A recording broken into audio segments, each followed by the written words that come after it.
गजाननं भूतगणाधिसेवितं कपित्थजम्बू फलसारभक्षितम्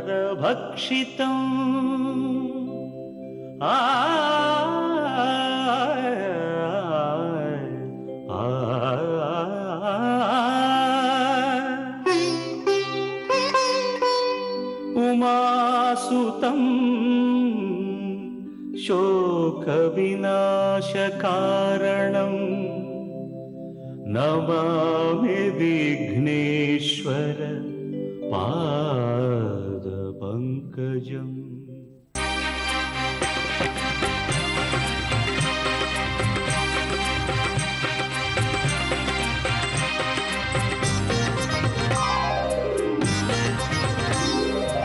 ओम श्रीनिवास ओम श्रीनिवास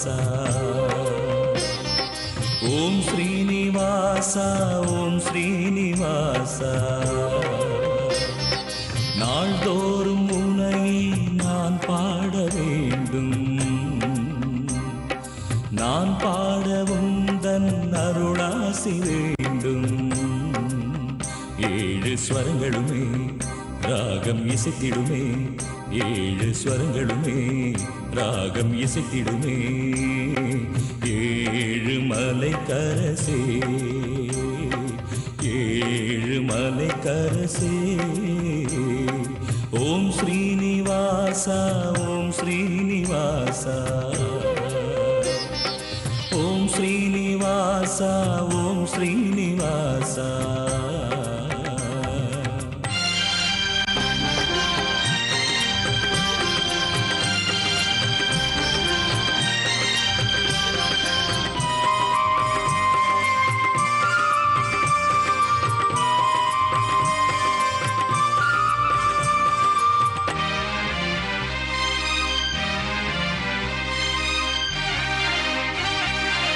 திருவேங்கடம் வருவேனே உந்தன் திருப்பாதமே பணிவேனே திருவேங்கடம் வருவேனே உந்தன் திருப்பாதமே பணிவேனே மலர்மே விடும் அலர்மேல் மங்கை மணவாளனே ஜெகநாதனே மலர்மே விடும் அலர்மேல் மங்கை மணவாளனே ஜெகநாதனே அழகான மலைவாசனே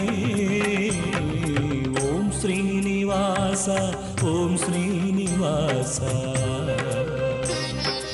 ஓம் ஸ்ரீனிவாச ஓம் ஸ்ரீனிவாச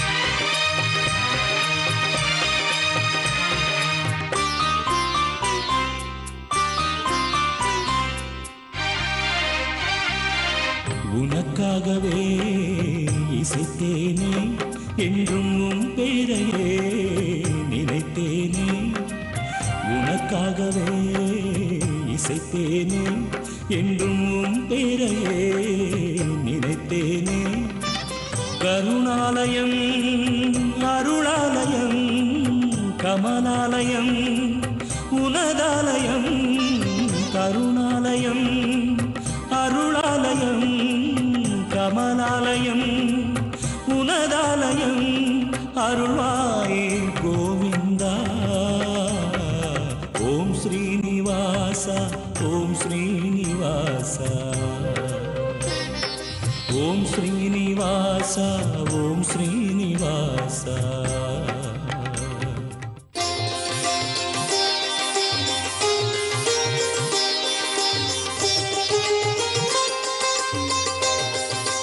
வணக்கம். வியாழக்கிழமை பிப்ரவரி மாதம் 14ஆம் தேதி, நந்தன வருஷம் மாசி மாதம் 2ஆம் தேதி, நட்சத்திரம் ரேவதி, திதி வளர்பிறை, பஞ்சமி பகல் 11:30க்கு பஞ்சமி திதி ஆரம்பம். இன்று வசந்த பஞ்சமி, யோகம் சித்த யோகம். சிம்ம ராசிக்கு சந்திராஷ்டம நாள். இன்று சுப முகூர்த்த நாள். காலை 8:30 மணி முதல் 9 மணி வரை முகூர்த்த நேரம். மீன லக்னம். 9 மணிக்கு குளிக்க ஆரம்பிச்சிடுறது. திருமணமாக இருந்தால் 9 மணிக்குள்ள தாலி கட்டணும். இன்னைக்கு கிரகப்பிரவேசம் எல்லாம் பண்றதா இருந்தா 10:30 வரைக்கும் பண்ணலாம். 8:30 to 10:30 பண்ணலாம். ராகு காலம் பிற்பகல் 1:30 மணி முதல் 3 மணி வரை. யமகண்டம் காலை 6 மணி முதல் 7:30 மணி வரை. குளிகை நேரம் காலை 9 மணி முதல் 10:30 மணி வரை. குளிகை நேரத்திலே கிரகப்பிரவேசம் செய்யலாம். வீடு கட்டி கிரகப்பிரவேசம் பண்றவங்க குளிகை நேரத்தில் பண்ணா ரொம்ப நல்லது.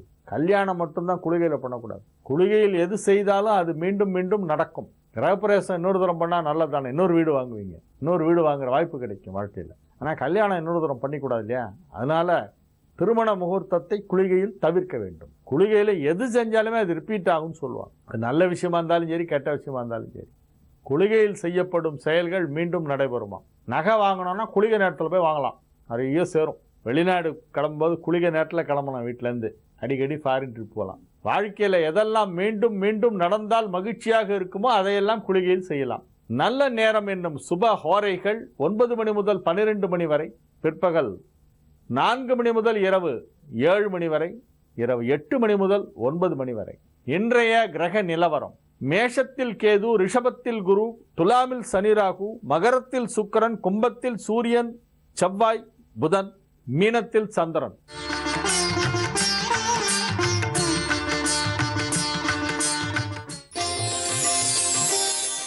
மேஷ ராசிக்கு இது ஒரு நன்மைகள் நடைபெறும் நல்ல நாளாக விளங்குகிறது. இன்று வசந்த பஞ்சமி. நிறைய பேர் கேட்டுட்டு இருக்காங்க, சார் எனக்கு எப்போ சார் வாழ்க்கையில் வசந்தம் ஏற்படும், வசந்த காலம் வருவோம் அப்படின்னு நிறைய பேர் கேட்டுட்டு இருக்காங்க. இப்பொழுது வருகிறது. மேஷ ராசிக்கு இது ஒரு ரொம்ப அற்புதமான ஒரு நேரம். நினைத்ததையெல்லாம் நடத்தி காட்டுவீர்கள். உங்களுடைய விருப்பங்கள் அனைத்தும் நிறைவேறும். மிகப்பெரிய நன்மைகளெல்லாம் நடைபெறுகின்ற ஒரு நல்ல நேரம் இப்பொழுது நடைபெற்று கொண்டிருக்கிறது. பொருளாதார ரீதியாக மிகப்பெரிய ஒரு நிலைக்கு நீங்கள் உயரப்போகிறீர்கள். மகத்தான ஒரு செல்வ நிலை உங்களுக்கு கிடைக்கவிருக்கிறது. செல்வ செழிப்பு ஏற்படுகின்ற ஒரு சுபிட்சமான நேரம். அதற்கான நேரம் இப்பொழுது ஆரம்பமாகிவிட்டது. செயலில் இறங்குங்கள். வெற்றியை குவியுங்கள். பணத்தை குவியுங்கள். ரிஷபராசிக்கு இது ஒரு நன்மைகள் நடைபெறும் நல்ல நாளாக விளங்குகிறது. லாபஸ்தானமாகிய 11ஆம் இடத்திலே புதனின் நட்சத்திரத்திலே சந்திரன் இருக்கிறது. ரேவதி என்பது புதனின் நட்சத்திரம். ஆகவே உங்களுக்கு நன்மைகள் அதிக அளவிலே நடைபெறக்கூடிய ஒரு மிகச் சிறந்த நாளாக இந்த நாள் விளங்கும். எடுத்த காரியம் அனைத்தையும் வெற்றிகரமாக செய்து முடிக்காமல் விடமாட்டீர்கள். பிடிவாதமாக செய்து விடுவீர்கள். அப்படி ஒரு வெற்றிகள் கிடைக்கக்கூடிய ஒரு நாள். உங்களுடைய தொழில் எதுவாக இருந்தாலும் அதிலே ஒரு முன்னேற்றம் ஏற்படும். ஒரு சிறிய அளவிலான முன்னேற்றமாவது நிச்சயம் கிடைக்கும். பயணங்கள் மேற்கொள்வது இந்நாளிலே சிலருக்கு ஏற்படும். தவிர்க்க இயலாததாக இருக்கும். தொழில் நிமித்தமான பயணங்கள் ஒரு சிலருக்கு ஏற்படும். போக்குவரத்து தொடர்பான துறைகளிலே பணிபுரிபவர்கள், ரயில்வே, ஏர்வேஸ், டிரான்ஸ்போர்ட், சாலை போக்குவரத்து, கடல் வழி போக்குவரத்து போன்றவற்றிலே பணிபுரிபவர்களுக்கெல்லாம் இந்நாளிலே அதிக அளவிலே நன்மைகள் நடைபெறும். பொருளாதார ரீதியாகவும் தொழில் ரீதியாகவும் மிகச்சிறந்த நாள். மிதுன ராசிக்கு இது ஒரு மிகச்சிறந்த நன்மைகள் நடைபெறும் நல்ல நாளாக விளங்குகிறது. 2ஆம் வீட்டோனாகிய தனஸ்தானாதிபதி 10ஆம் இடத்திலே ராசி அதிபதியின் நட்சத்திரத்திலே இருக்கிறது. ஆகவே நன்மைகள் அதிக அளவில் நடைபெறும். ராசி அதிபதி சூரியனும் செவ்வாயோடும் இணைந்து 9ஆம் இடத்திலே இருப்பதால் அதிக அளவிலே உங்களுக்கு வெற்றிகள் கிடைக்கக்கூடிய வாய்ப்பு இருக்கிறது. செய்தொழில் எதுவாக இருந்தாலும் அதிலே ஒருபடி உயர்வு ஏற்படும். குடும்பத்திலே மகிழ்ச்சியான சூழ்நிலை உருவாகும். சகோதரர்கள் சகோதரிகளுடன் இருந்து வந்த கருத்து வேறுபாடுகள், பிணக்குகள் எல்லாம் நீங்கி இப்பொழுது நல் இணக்கம் ஏற்படுகின்ற ஒரு நல்ல நேரம். கடக ராசிக்கு இது ஒரு மிகச்சிறந்த நன்மைகள் நடைபெறும் நல்ல நாள். பொருளாதார முன்னேற்றம் வெகு சிறப்பாக இருக்கும். திருமண வயதிலே இருக்கும் கடகராசிக்காரர்களுக்கு திருமணம் நிச்சயிக்கப்படுகின்ற வாய்ப்பு இருக்கிறது. திருமண முயற்சிகள் வெற்றி அளிக்கும். 7ஆம் இடத்திலே கடத்திர காரகனாகிய சுக்கிரன் அமர்ந்து ராசியை பார்த்து கொண்டிருக்கிறது. ஜனனகால ஜாதகத்திலே கடக லக்னத்திற்கு 7இல் சுக்கிரன் இருந்தால் திருமணத்தில் பிரச்சனை இருக்கும். ஆனால் கோச்சாரத்தில் 7ஆம் இடத்தில் சுக்கிரன் வந்தால் திருமணம் ஆகிவிடும். இப்பொழுது கோச்சார ரீதியாக 7ஆம் இடத்திலே சுக்கிரன் அமர்ந்து கொண்டு ராசி பார்த்து கொண்டிருக்கிறது. ஆகவே நன்மைகள் அதிக அளவிலே நடைபெறக்கூடிய ஒரு மிகச் சிறந்த நாள். சிம்ம ராசிக்கு இது ஒரு சந்திராஷ்டம நாள். தொடர்ந்து இன்றைக்கும் சிம்ம ராசிக்கு சந்திராஷ்டமம். அதிகமாக பேச வேண்டாம், சர்ச்சைக்குரிய விஷயங்களை பற்றி யாருடனும் விவாதிக்க வேண்டாம். உங்களுடைய கடமைகளை மட்டும் செய்து வாருங்கள். பணம் கொடுக்கல் வாங்கல் போன்ற விஷயங்களில் சற்று எச்சரிக்கையாக இருக்கவும். கன்னி ராசிக்கு இது ஒரு மிகச்சிறந்த நன்மைகள் நடைபெறும் நல்ல நாளாக விளங்கும். அற்புதமான ஒரு கிரக நிலவரம் அமைந்திருக்கிறது. 5ஆம் இடத்திலே சுக்கிரன் என்பதால் உங்களுக்கு பொருளாதார முன்னேற்றம் மிகச்சிறப்பாக இருக்கும். பதவி உயர்வு கிடைப்பதற்கான வாய்ப்பு இருக்கிறது. தொழில் வளர்ச்சி வெகு சிறப்பாக இருக்கும். நன்மைகள் அதிக அளவிலே நடைபெறுகின்ற ஒரு நல்ல நாள். குடும்பத்தில் மகிழ்ச்சி அலை வீசும். துலா ராசிக்கு இது ஒரு மிகச்சிறந்த நன்மைகள் நடைபெறும் நல்ல நாளாக விளங்கும். திருமணமாகி இன்னும் குழந்தை பாக்கியம் இல்லாத தம்பதியருக்கு இப்பொழுது புத்திர சந்தானம் உருவாகின்ற ஒரு நல்ல நேரமாக விளங்குகிறது. நன்மைகள் அதிக அளவிலே நடைபெறும். குடும்பத்திலே மகிழ்ச்சியான சூழ்நிலை உருவாகும். தொழில் வளர்ச்சி வெகு சிறப்பாக இருக்கும். ஆரோக்கியத்தில் முன்னேற்றம் ஏற்படும். சுய தொழில் செய்கின்றவர்களுக்கு அதிலே லாபம் அதிகமாக கிடைக்கும். ராசி அதிபதி வலுவான நிலையிலே இருக்கின்ற காரணத்தினால் முயற்சிகள் அனைத்தும் வெற்றி பெறும். வழக்குகளில் வெற்றி கிடைக்கும். விருச்சிக ராசிக்கு இது ஒரு மிகச்சிறந்த நன்மைகள் நடைபெறும் நல்ல நாள். ராசிக்கு 5ஆம் இடத்திலே சந்திரன் இருக்கக்கூடிய ஒரு நாள். 9 குடைவன் 5ஆம் இடத்திலே, 5 குடைவன் 7ஆம் இடத்திலே அமர்ந்து ராசியை பார்த்து கொண்டிருக்கிறது. ராசி அதிபதி புதன் சூரியனோடு சேர்ந்து வலுவான நிலையிலே 4ஆம் இடமாகிய கேந்திரத்திலே அமைந்திருக்கிறது. பெரும்பாலான கிரகங்கள் உங்களுக்கு மிகவும் சாதகமான நிலையிலே இருக்கின்றன. ஆகவே நன்மைகள் அதிக அளவிலே நடைபெறக்கூடிய ஒரு மிகச்சிறந்த நாளாக இந்த நாள் விளங்கும். தொழில் முனைவோருக்கு நிதி நிலவரம் வெகு சிறப்பாக இருக்கும். தொழிலை துவங்குவதற்கும் நடத்துவதற்கும் தேவையான நிதி உங்களுக்கு கிடைக்கும். தொழில் நடத்தி கொண்டிருப்பவர்களுக்கு அது இப்பொழுது வளர்ச்சி அடையும்.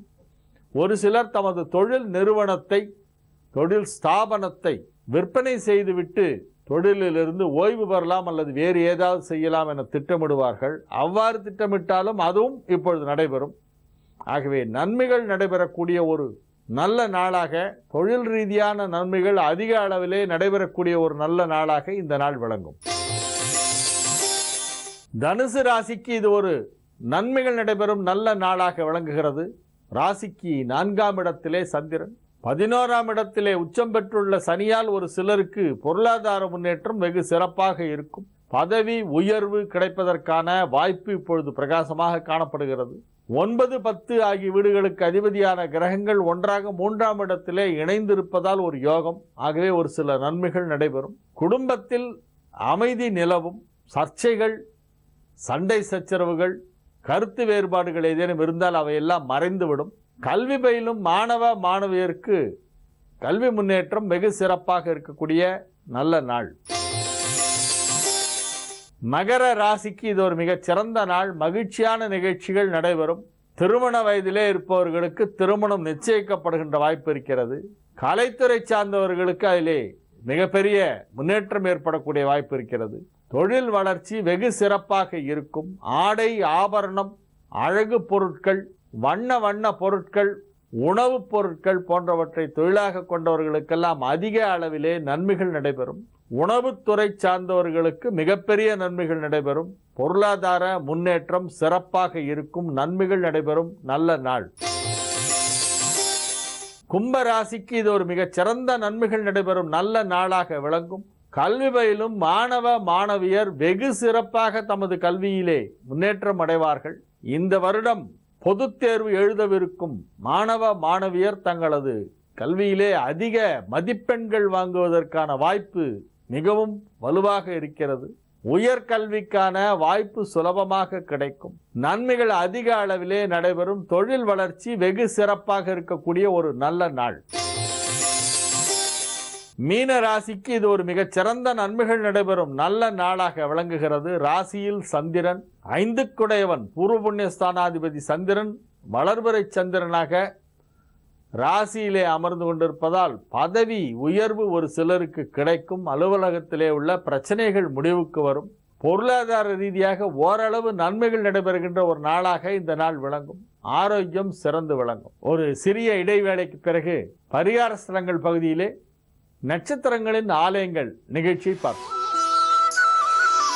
உலகையாளும் ஈஸ்வரா ஓம் சக்தி சக்தி ஈஸ்வரா அருள்மழையே ஈஸ்வரா அருணாச்சல ஈஸ்வரா உலகையாளும் ஈஸ்வரா ஓம் சக்தி ஈஸ்வரா அருள்மழையே ஈஸ்வரா அருணாச்சல ஈஸ்வரா ஒளிவடிவாய் காட்சி தரும் உயர்ந்தவனே ஈஸ்வரா பௌர்ணமியில் பக்தியுடன் கிரிவலமாய் வந்திடுவோம் உலகையாளும் ஈஸ்வரா ஓம் சக்தி ஈஸ்வரா அருள்மழையே ஈஸ்வரா அருணாச்சல ஈஸ்வரா களிநடனம் புரிந்தவனே கைலாய ஈஸ்வரா பௌர்ணமியில் பக்தியுடன் கிரிவலமாய் வந்திடுவோம் உலகையாளும் ஈஸ்வரா ஓம் சக்தி ஈஸ்வரா அருள்மழையே ஈஸ்வரா அருணாச்சல ஈஸ்வரா நலம் வழங்கும் நாயகனே நான் வணங்கும் ஈஸ்வரா பௌர்ணமியில் பக்தியுடன் கிரிவலமாய் வந்திடுவோம் உலகையாளும் ஈஸ்வரா ஓம் சக்தி ஈஸ்வரா அருள்மழையே ஈஸ்வரா அருணாச்சல ஈஸ்வரா தலம் வருவோர் வேண்டுவதை தருபவனே ஈஸ்வரா பௌர்ணமியில் பக்தியுடன் கிரிவலமாய் வந்திடுவோம் உலகையாளும் ஈஸ்வரா ஓம் சக்தி ஈஸ்வரா அருள்மழையே ஈஸ்வரா அருணாச்சல ஈஸ்வரா குலம் தழைக்க செய்பவனே குறை தீர்க்கும் ஈஸ்வரா பௌர்ணமியில் பக்தியுடன் கிரிவலமாய் வந்திடுவோம் உலகையாளும் ஈஸ்வரா ஓம் சக்தி ஈஸ்வரா அருள்மழையே ஈஸ்வரா அருணாச்சல ஈஸ்வரா நிலம் செழிக்க நீர் சொரியும் நீலகண்ட ஈஸ்வரா பௌர்ணமியில் பக்தியுடன் கிரிவலமாய் வந்திடுவோம் உலகையாளும் ஈஸ்வரா ஓம் சக்தி ஈஸ்வரா அருள்மழையே ஈஸ்வரா அருணாச்சல ஈஸ்வரா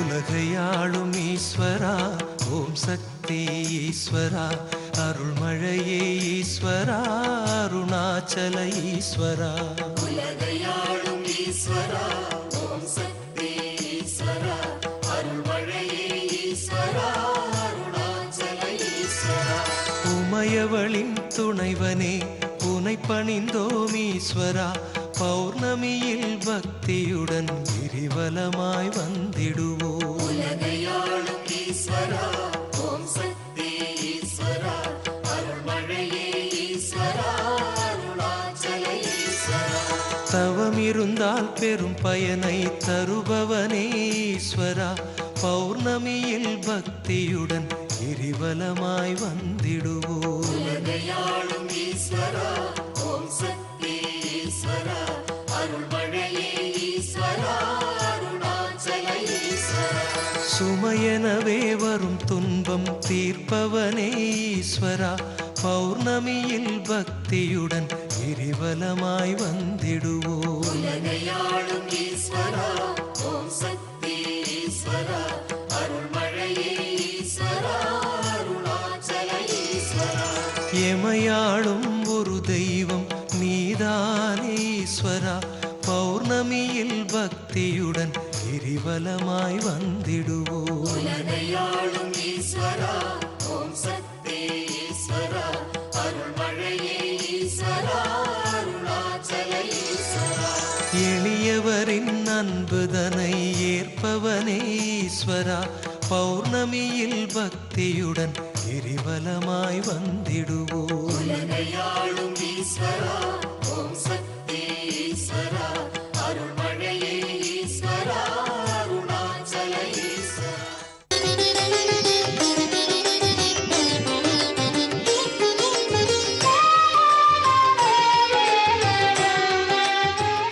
பரிகார ஸ்தலங்கள் பகுதியிலே நாம் நட்சத்திரங்களின் ஆலயங்களை பார்த்து வருகிறோம்.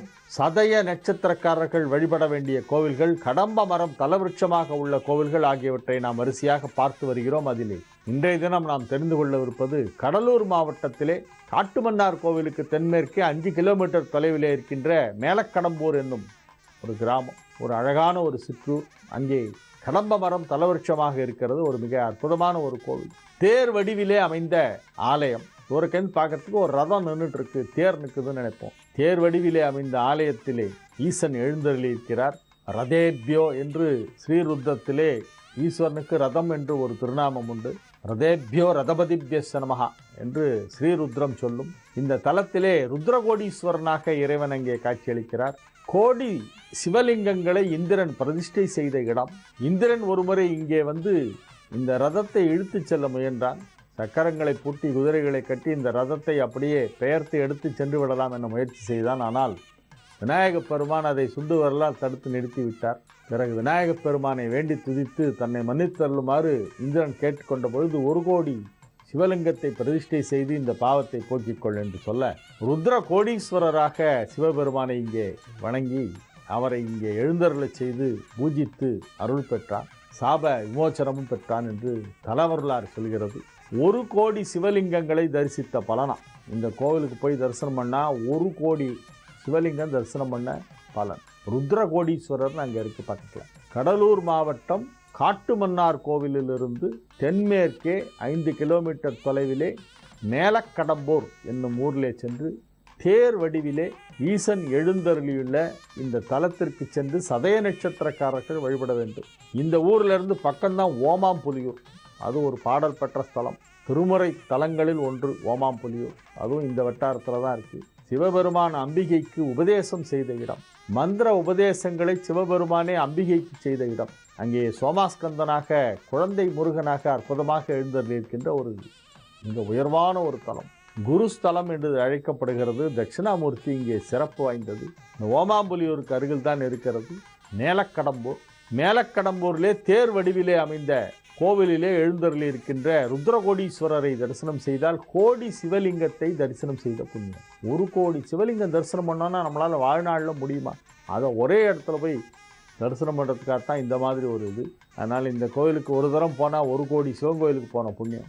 மேலக்கடம்பூருக்கு சதய நட்சத்திரக்காரர்கள் அவசியம் சென்று வழிபட வேண்டும். சிதம்பரத்திலேருந்து போகலாம், கடலூர்லேருந்து போகலாம், புவனகிரியிலேருந்து போகலாம். புவனகிரி அனைவருக்கும் தெரியும், ராகவேந்திர சுவாமியுடைய அவதார ஸ்தலம். ராகவேந்திர சுவாமிகளுடைய ஜெயந்தி இப்போ மார்ச் 19ஆம் தேதி வருது. மந்திராலயத்தில் ரொம்ப கிராண்டாக இருக்கும். நாதஹாரம் அப்படின்னு ஒரு நிகழ்ச்சி நடக்கும். எல்லாரும் சேர்ந்து பாட்டு பாடி இசை அஞ்சலி செலுத்துவார்கள். நாதஸ்வரூபமாக வீணை வாசித்து கொண்டே ஜீவசமாதியில் இறங்கிய அந்த ராகவேந்திர சுவாமிக்கு அனைவரும் இசை வழிபாடு செய்கின்ற ஒரு வைபவம் நடைபெறவிருக்கிறது. மார்ச் 19 மந்திராலயத்திலே. இந்த புவனகிரிக்கு அருகிலே இருக்கின்ற மேலக்கடம்பூருக்கு சதய நட்சத்திர அன்பர்கள் அவசியம் ஒரு முறை சென்று வழிபட வேண்டும். கடம்ப மரம் தலவிருட்சமாக உள்ள மற்றொரு கோவில் பிட்சாடனர் கோவில் என்று திருச்சி அருகிலே உத்தமர் கோவில் பக்கத்தில் இருக்கிறது. பிட்சாடனர் கோவில் மும்மூர்த்தி ஸ்தலம் என்று இதை சொல்வார்கள். பிரம்மா விஷ்ணு சிவன் ஆகிய 3 மும்மூர்த்திகளும் 3 பேரும் எழுந்தருளி இருக்கின்ற ஒரு தலமாக இந்த பிட்சாடனர் கோவில் விளங்குகிறது. இது ஒரு தென்னிந்தியாவின் மிக முக்கியமான தலங்களுள் ஒன்று என்று சொல்லலாம். ஏனென்றால் சிவனும் திருமாலும் எழுந்தருளியுள்ள தலங்கள் நிறைய இருக்கின்றன. சிதம்பரத்திலே நடராஜர் ஒருபுறம், கோவிந்தராஜர் மறுபுறம். திருநெல்வேலியிலே நெல்லையப்பர் ஒருபுறம், கோவிந்தராஜர் மறுபுறம். பக்கத்திலே காஞ்சிபுரத்திலே ஏகாம்பரேஸ்வரர் ஒருபுறம், பெருமாள் அங்கே எழுந்தருளி இருக்கிறார். திருமங்கையாழ்வார் அந்த பெருமாளுக்கு மங்களாசாசனம் செய்திருக்கிறார். நிலாத்துண்ட பெருமாள் அங்கே ஒரு பெருமாள் இருக்கார் ஏகாம்பரேஸ்வரர் கோயிலில். இப்படி சிவன் கோவிலும் பெருமாள் கோவிலும் ஒரே இடத்திலே அமைந்திருப்பது நிறைய இருக்கிறது. சில திவ்ய தேசங்கள்லாம் தரிசனம் பண்ணோன்னா சிவன் கோயில் உள்ளே போய் தான் தரிசனம் பண்ணணும். சைவ வைணவ பேதம் இல்லாமல் ஒரு சில ஊர்களிலே இது போல் அமைக்கப்பட்டுள்ளது. ஆனால் இந்த பிட்சாடனர் கோவிலில் என்ன ஒரு விசேஷம்னா, அங்கே பிரம்மாவுக்கும் கோவில் இருக்குது. பொதுவாக பிரம்மாவுக்கு கோவில் கிடையாது. பிரம்மாவை கோஷ்ட மூர்த்தத்தில் வச்சுருப்பாங்க. தட்சிணாமூர்த்திக்கு நேர் பின்பக்கம் பிரம்மா சன்னதி இருக்கும் கோஷ்ட மூர்த்தத்தில். ஆனால் இந்த பிட்சாடனர் கோவிலிலே பிரம்மா விஷ்ணு சிவன் ஆகிய மும்மூர்த்திகளும் எழுந்தருளி இருக்கின்றன. திருச்சிக்கு அருகிலே இருக்கிறது உத்தமர் கோவில் என்று சொல்வார்கள். இது ஒரு முக்கியமான ஒரு தலம். அங்கும் கடம்ப மரம் தான் தலவிருட்சம். ஆகவே சதய நட்சத்திரக்காரர்கள் திருச்சி பக்கம் போனால் அப்படியே பிட்சாடனர் கோவிலுக்கு போய் தரிசனம் பண்ணிட்டு வரணும். இந்த நிகழ்ச்சியின் தொடர்ச்சியை நாளைய நிகழ்ச்சியிலே பார்ப்போம். இதன் தொடர்ச்சியாக இன்னும் சில தலங்களை பற்றி சதய நட்சத்திர கோவில்கள் என்னும் தொடரிலே வரிசையாக ஒவ்வொரு கோவிலை பற்றியும் சிறிது சிறிதாக சொல்லி இன்னும் ஒரு சில நாட்களிலே சதயத்தை முடித்துவிட்டு அடுத்து பூரட்டாதிக்கு செல்லவிருக்கிறேன். இன்றைய நிகழ்ச்சியத்துடன் நிறைவு செய்து கொண்டு உங்களிடமிருந்து தற்காலிகமாக விடைபெறுவது உங்கள் வழிகாட்டி ஜோதிடர் ஹரிகேசநல்லூர் வெங்கட்ராமன். வணக்கம்.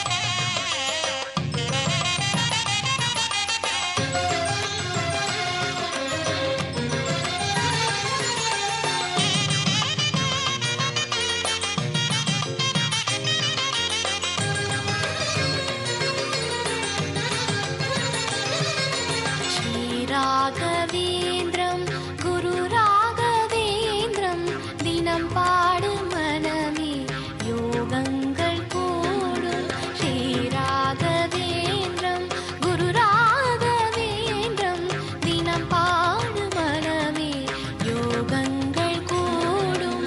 தீராத துயரம் தானாக விலகும். தீர்வாகும் குருவின் சரணார தீராத துயரம் தானாக விலகும். தீர்வாகும் குருவின் சரணாரவிந்தம். மந்திராலயனே குருவே சரணம். மாமாதவனே குருவே சரணம். பந்தோர்களையே வாழ்வித்தருளும் வனவாசம் செய்யும் திருவே சரணம்.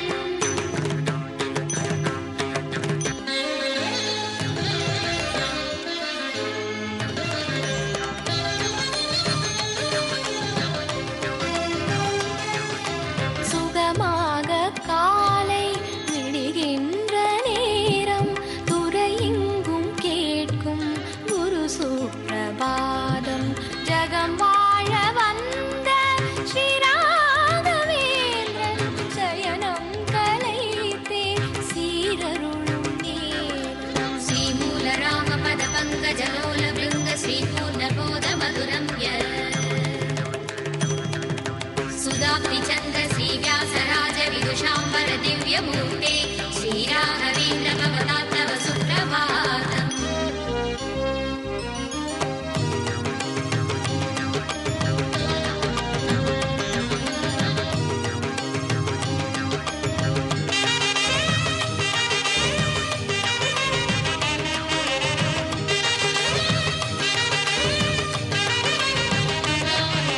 மனதோடு நின்று தினம் பேசும் நாதன் மறைவாக நின்று உலகாளும் வேந்தன்.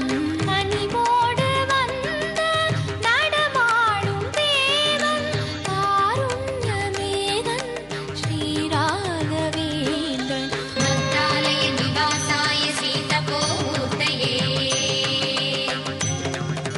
மத்வமதவர்த்தனாய ஸ்ரீராகவேந்திராய மங்களம். ராகவேந்திராய மங்களம். ஸ்ரீராகவேந்திராய மங்களம். ராகவேந்திராய மங்களம். குரு ராகவேந்திராய மங்களம். ராகவேந்திராய மங்களம். ஸ்ரீராகவேந்திராய மங்களம். ராகவேந்திராய மங்களம். குரு ராகவேந்திராய மங்களம்.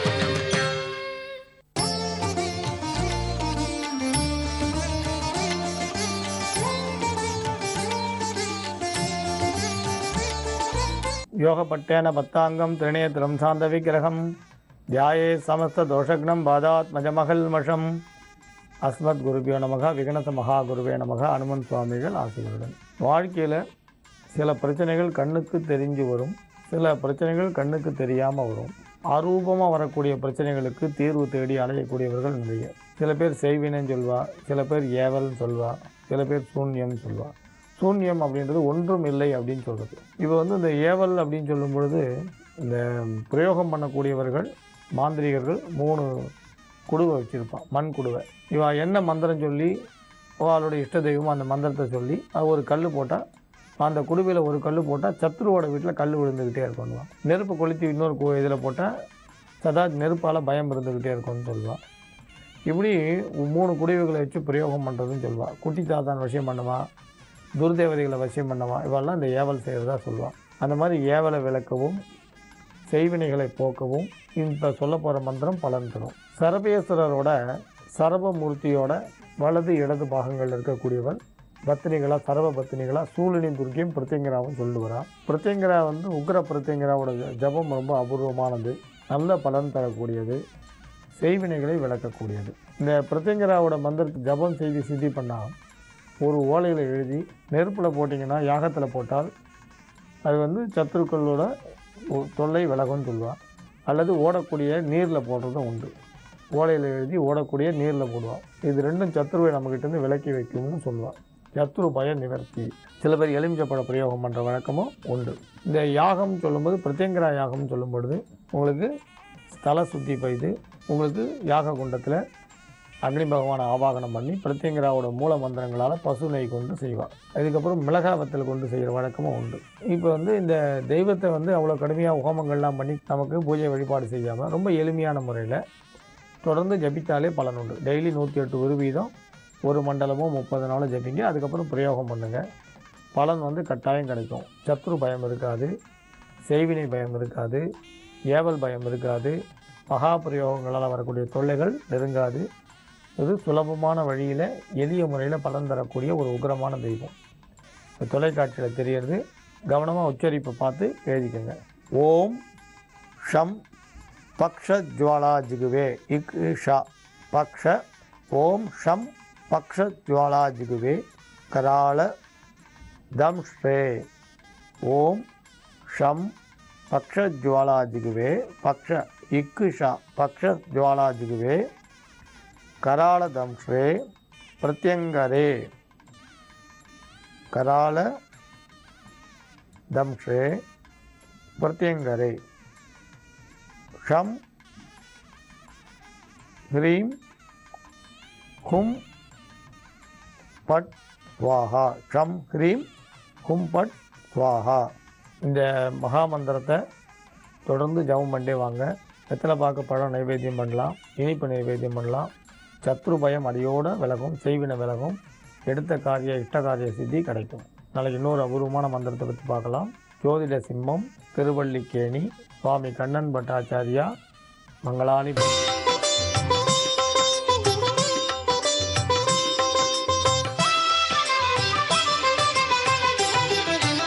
கம் கணபதையே நமः.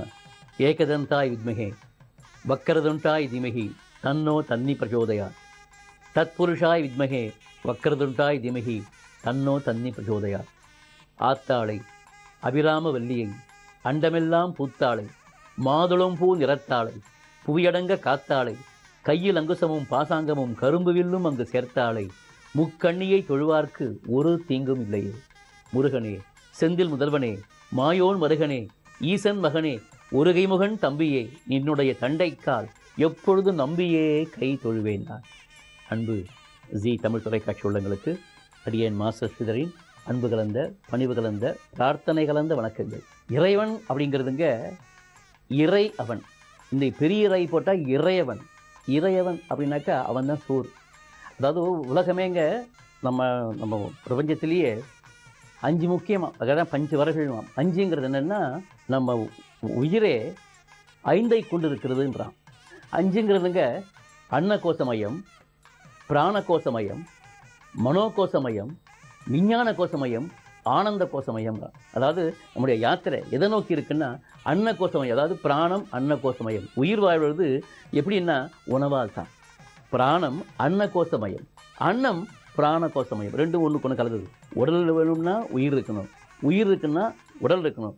அதாப்போ உடலுக்கு என்ன தேவை? உணவு தேவை. அப்போது உயிர் உடலை நம்பி இருக்கிறது என்றால் உடல் உணவை நம்பி இருக்கிறது மாதிரி பிராணம் அன்னகோசமயம், அன்னம் பிராணகோசமயம். இந்த அன்னமும் பிராணம் எதை நம்பி இருக்குது? எதனால் செயல்படுதுன்னா மனோகோசமயம், மனசால தான். இப்போது சாப்பிடணுங்கிற மனசு தான் சாப்பிட முடியும்.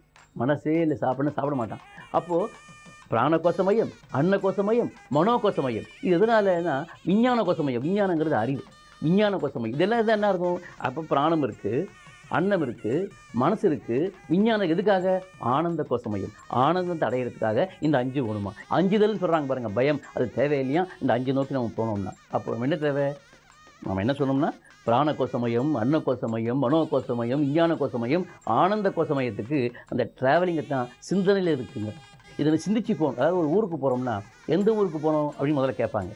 ஏதோ ஒரு ஊருக்கு அப்படின்னு எப்படிங்க இந்த ஊருக்கு போகணும், எங்கே போகிறோம், நான் பெங்களூர் போகிறேன்னா அப்போ பெங்களூர் நோக்கி வேண்டிய ஏற்பாடுகளை நம்ம செய்ய போகிறோம். அதாவது அது கர்நாடகாவில் இருக்குது, அதுக்கு இந்த ட்ரெயின் போகுது, இந்த மணிக்கு போகுது, இதில் ஏறி போகலாம், இதுதான் டிக்கெட்டு, இதுக்காக போகிறோம், யாரை பார்க்க போகிறோம், எப்படி நம்ம ஒரு பிளான் பண்ணுறோமோ அது மாதிரி வாழ்க்கையில் பிளானிங்கே இல்லாமல் சும்மா நம்ம பாட்டுக்கு இருந்துட்டு போவோங்க அப்படின்னு இல்லாமல் இதை நோக்கி நம்ம போகணுங்கிறது அன்றாடம் எழும்போது இதை நோக்கி இந்த காரியத்தை நோக்கி நம்ம செய்யணும். அதாவது சிந்தனையில் ஒவ்வொரு நாளும் மனம் வாக்கு காயத்தில் மனசுக்கு முதல்ல சொல்லணுமா, இதுக்காக தான் நம்ம பிறந்திருக்கோம், இந்த பிறப்பு இதுக்காக தான் எடுக்கப்பட்டிருக்கு, எடுக்கப்பட்ட பிறப்பு இதை நோக்கி தான் போயிட்டுருக்கு.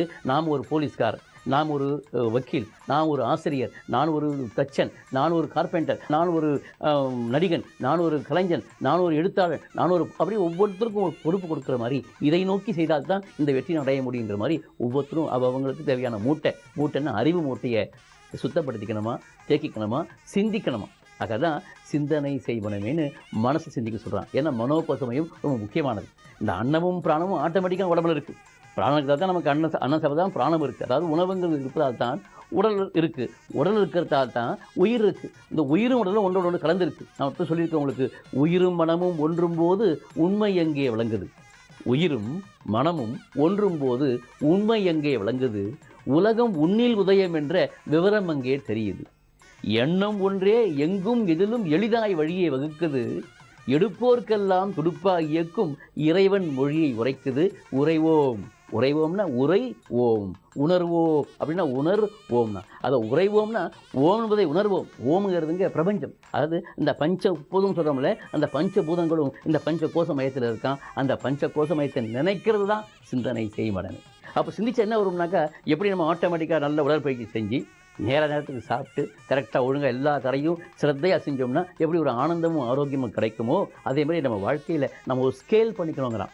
ஒரு கோடு போடுங்கன்னா ஒரு ஸ்கேல் துணை கொண்டு அந்த கோடு போடுறோம். அப்போது அந்த கோடு நேராக இருக்குது. அப்போ ஸ்கேலுங்கிறது என்ன, ஒரு இன்ஸ்ட்ருமெண்ட். அந்த இன்ஸ்ட்ருமெண்ட் தாங்க சிந்தனை தான். அப்போது நல்ல சிந்தனையோட அந்த சிந்தனையை ஒரு இன்ஸ்ட்ருமெண்ட் ஆக்கி, இன்ஸ்ட்ருமெண்ட்னா ஒரு கருவி, அந்த சிந்தனையை ஒரு கருவியாக்கி ஒரு காரியம் செயல்பட்டாயானால் அந்த காரியம் தெளிவாக இருக்கும், திருப்திகரமாக இருக்கும், ஆனந்தமாக இருக்கும், அற்புதமாக இருக்கும்னா அந்த அற்புதத்துக்கு தான் எங்கே இதெல்லாம் கிடைக்கும் அப்படின்னா உங்கள் பிரார்த்தனையில். ப்ரே அப்படின்னா ப்ரேயிலேங்க ப்ரேயர், PRAYனா பிளான், ரெகுலரைஸ். பிளான் பண்ணுறோம், பிளான் பண்ண ரெகுலரைஸ் பண்ணுறான். எதை பிளான் பண்ணமோ ரெகுலரைஸ் பண்ணுறாங்க. ஆக்ட்னா ஆக்ட், அதை செயல் பண்ணணும். அப்போது பிளான், ரெகுலரைஸ், ஆக்ட், ஈல்டுன்னா அதை பயிர் செய்யுங்க. ப்ரேலியே பாருங்கள், பிளான் இருக்குது, ரெகுலரைஸ் இருக்குது, ஆக்ட் இருக்குது, ஈல்டு இருக்குது. அப்போது இதுதான் ப்ரேனா. முதல்ல திட்டம் போடணும், ப்ரே பண்ணணும். ரெகுலரைஸ்னால் அதை மறுபடியும் சீர்தூக்கி பார்க்கணும் சரியாக இருக்கான்னு. அப்புறம் ஆக்ட், அதுக்கான ஆக்ஷன் இருக்கணும். ஈல்டுனா அதை வந்து பயிர் செய்யணும், அதுக்கான முயற்சிக்கு ஈடுபடணும். அதுக்குன்னா ப்ரே வந்து சக்ஸஸ் ஆகுங்கிற மாதிரி ஒவ்வொருத்தரும் இன்றைக்கி ப்ரே பண்ணுறோம், சிந்தனையில் ப்ரே பண்ணுறோம். அப்போ சிந்தனை செஞ்சால் எந்த நிந்தனையும் இல்லாமல் நம்ம இறைவனை வந்தனை செய்தோம்னா ஆட்டோமேட்டிக்காக வாழ்க்கையில் சிறப்பான ஒரு செயல் அடைவோம். அப்படிங்கிறது இன்றைக்கி நம்ம சிந்திச்சிருக்கோம். இறைவனை சிந்தித்து இன்றைக்கி என்ன காரியம் எடுக்கிறோமோ அந்த காரியம் வெற்றி தான், சந்தேகமே இல்லை அப்படிங்கிற பாசிட்டிவ் எனர்ஜியில் நம்ம தொடங்குவதனால அதை சொல்லி எல்லாம் வல்ல இறைவனை வேண்டி இன்னைய நிகழ்ச்சியை முடிச்சுக்கிறேங்க. ஜெய் புவனேஸ்வர்.